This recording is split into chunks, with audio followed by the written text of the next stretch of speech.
కొన్ని నెలలుగా అంతరిక్షంలోనే చిక్కుకుపోయిన వ్యోమగాములు సునీత విలియమ్స్, బుచ్ విల్మోర్లు అనుకున్న దానికంటే ముందే భూమిపైకి తిరిగి రానున్నారు. కేవలం 8 రోజుల మిషన్ కోసం జూన్ 6న ఐఎస్ఎస్ కు వెళ్లిన వీరిద్దరూ వ్యోమనౌకలో హీలియం గ్యాస్ లీకేజ్ కారణంగా దాదాపు గత 8 నెలలుగా అక్కడే ఉండాల్సి వచ్చింది. అటు నాసా అధికారులు, స్పేస్ ఎక్స్ ఇంజనీర్లు వీరిని తీసుకురావడంపై ప్రతిసారి ఒక కొత్త తేదీని ప్రకటిస్తూ వస్తున్నారు. ఈసారి వీరు ఖచ్చితంగా భూమికి తిరిగి వస్తారని చెప్పినప్పుడల్లా మళ్లీ ఏదో ఒక సాంకేతిక సమస్య రావడంతో వారి రాక మరింత ఆలస్యమవుతోంది. దీంతో ఈ ఇద్దరు వ్యోమగాములు భూమిపైకి తిరిగి ఎప్పుడు వస్తారు అని ఉత్కంఠ నెలకొంది. అయితే తాజాగా వచ్చిన నివేదిక ప్రకారం వ్యోమగాములిద్దరూ షెడ్యూల్ కంటే ముందుగానే భూమిపైకి రావచ్చని తెలుస్తోంది.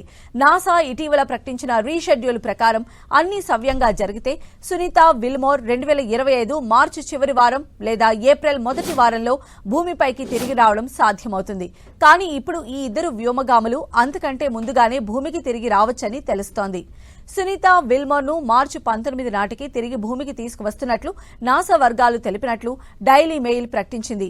ఇది గతంలో ప్రకటించిన డేట్ కంటే దాదాపు 2 వారాల ముందుగానే కావడం విశేషం.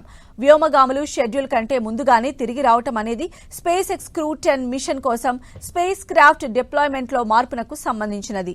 ఇదిలా ఉండగా వీరిని తిరిగి సురక్షితంగా భూమికి తీసుకొచ్చేందుకు స్పేస్ ఎక్స్ క్రూ 9 మిషన్ ను గత ఏడాది సెప్టెంబర్ 29న నాసా ప్రయోగించింది. ఇందులో 4 సీట్లు ఉండగా హగ్, గోర్బునోవ్ అనే వ్యోమగాములను పంపించి మిగతా 2 సీట్లను సునీత విల్మోర్ కోసం ఖాళీగా వదిలిపెట్టారు. సెప్టెంబర్లో ఐఎస్ఎస్ తో అనుసంధానమైన ఈ మిషన్ 2025 ఫిబ్రవరిలో భూమికి తిరిగి రావాల్సి ఉంది. అయితే క్రూ 9 సిబ్బందిని రిలీవ్ చేసేందుకు వెళ్లే క్రూ 10 ప్రయోగం ఆలస్యం కారణంగా విల్మోర్, విలియమ్స్ భూమికి తిరిగి రావడం వాయిదా పడింది.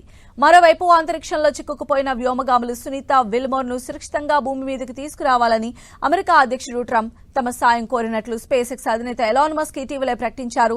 త్వరలో ఈ పని పూర్తి చేస్తామని తన ఎక్స్ ఖాతాలో పోస్టు చేశారు.